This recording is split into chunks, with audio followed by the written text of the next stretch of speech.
importantísimos para hacer llegar la electricidad a nuestras casas.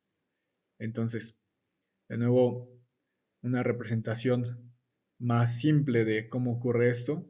Llega desde 115 kilovatios, después se transforma a 13.2 kilovatios y finalmente a nuestra casa, ya sea 220 o 127 volts, eh, dependiendo del país. Y bien, llegamos a la parte final, que es donde ya estamos implicados nosotros. En esta etapa se, se convierte las entradas de corriente alterna en corriente directa. Bueno, ¿qué nos queremos referir con esto? Que los dispositivos en nuestros hogares están configurados con eliminadores, con mm, transformadores. Sí, así es, nuestros cargadores, a los que normalmente le decimos cargadores, son más bien transformadores, porque obtienen una entrada desde los 127 o 220 volts, dependiendo del país, y nos dan 5, 12, a veces 24 volts en corriente directa para que nosotros los podamos aprovechar, ya que muchos de nuestros dispositivos utilizan baterías o están compuestos por sistemas electrónicos que más bien trabajan con corriente directa y a baja tensión. También tenemos el caso de los transformadores equipados en edificios y negocios. Algunas empresas tienen sus propios transformadores. Esto es por un tema específicamente de la maquinaria que utilicen. Hay maquinaria que no se puede arrancar con simplemente 220 o 127 volts y a veces ni siquiera con la trifásica. Entonces, dependiendo de su uso, podrían tener los negocios un transformador como esto. Además que sirven de apoyo para evitar multas durante la supervisión de CFE. Bueno, y aunque, pues sí, el usuario final no vemos todo este proceso, el, el transformador nos asegura que llegue en óptimas condiciones la energía. ¿Por qué? Porque nosotros, repetimos, ¿no? No podemos recibir en nuestros dispositivos 127 kilovolts de poder, ¿no? De voltaje, de tensión.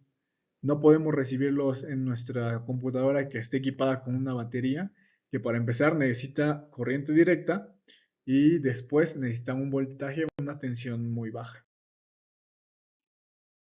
Y bueno, repitiendo, transformadores en nuestros hogares. Todo el tiempo los utilizamos y pues se adapta de acuerdo a la necesidad.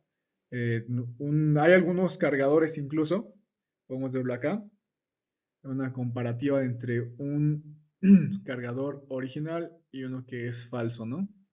Además de que podemos ver que está menos protegido, aquí podemos ver una cinta amarilla y en el otro podemos ver que está completamente recubierto por algún material, quizás plástico. Además que la soldadura se ve pues de mejor calidad en el caso del original. Pues existen configuraciones que solamente tienen las marcas para hacer llegar de formas más seguras la electricidad hasta la batería de nuestro dispositivo. Por eso es importantísimo que usemos los cargadores recomendados por el fabricante. No por otra razón, sino porque ellos más que nadie conocen sus propios dispositivos. Y finalmente queremos cerrar con un ejercicio donde pondremos a prueba los conocimientos que hemos adquirido durante el curso. Es un ejercicio muy sencillo. Nos dicen sobre la relación de vueltas y voltaje en un transformador ideal. Sobre el papel, nosotros decimos que hay transformadores ideales, lo cual no es verdad, porque hay una pérdida de potencia en el proceso. Si bien se puede reducir bastante, no es igual a cero. Entonces, en nuestro transformador tenemos las vueltas en el primario son 1200, las vueltas en el secundario son 200 y la tensión primaria va de 240 y vamos a tener una corriente secundaria de 3 amperes. Y el problema nos pide calcular la tensión secundaria, V2, el tipo de transformador si es que es elevador o reductor, la corriente primaria y la potencia transferida. Aquí vamos a hacer un paréntesis, potencia transferida, ideal, ¿no? Porque vamos a tomar en cuenta, aquí lo dice la fórmula, que P1 va a ser igual a P2, es decir, que la potencia que entra va a ser igual a la potencia que sale. Y aquí tenemos unas fórmulas que nos ayudan con la relación. Esto es que el voltaje en el primario entre el voltaje en el secundario nos van a dar el número, va a ser igual a la relación de vueltas del primario con el secundario. Y va a ser una relación inversa en cuanto al secundario y el primario con respecto a la corriente. Y bien, para la solución de esto, primero para obtener el voltaje del secundario, debemos multiplicar los 240 volts por la relación de voltajes. Bien, el resultado son 40 volts, por tanto podemos decir que si va desde 240 en el primario y disminuye a 40 volts en el secundario, se trata de un transformador reductor. Bien, entonces ahora con la corriente en el primario, la corriente en el secundario conocemos que es 3 y la relación de este transformador es de 200 vueltas y 1200 vueltas, lo que nos da un resultado de 0.5 amperes. Y bien, ahora sí, aquí viene lo interesante, que es la potencia. Vamos a utilizar la potencia es igual al voltaje por la corriente. El voltaje por la corriente son 40 volts en el secundario y 3 amperes en el secundario.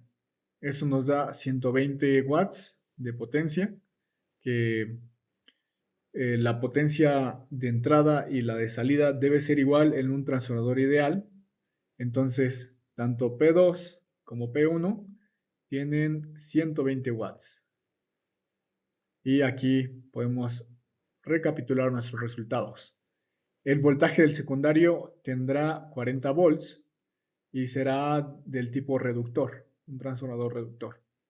La corriente en el secundario, en el primario, va a ser de 0.5 amperes y la potencia transferida va a ser de 120 watts. Muy bien, hasta aquí es todo de mi parte. Gracias por escucharme y podemos simplemente concluir que el transformador puede ser un dispositivo bastante invisible a los ojos de alguien no tan entendido en el tema de electricidad, pero es súper útil porque todos los dispositivos están programados para funcionar a diferente voltaje y sobre todo en altas tensiones evitamos el efecto Joule. Esto es que debido a que la potencia es igual a al voltaje por la corriente, mientras tengamos una corriente más baja, esto nos va a ayudar a evitar el efecto Joule y vamos a tener menos calentamiento. Y menos calentamiento nos va a dar una mejor potencia a la salida. Muchas gracias.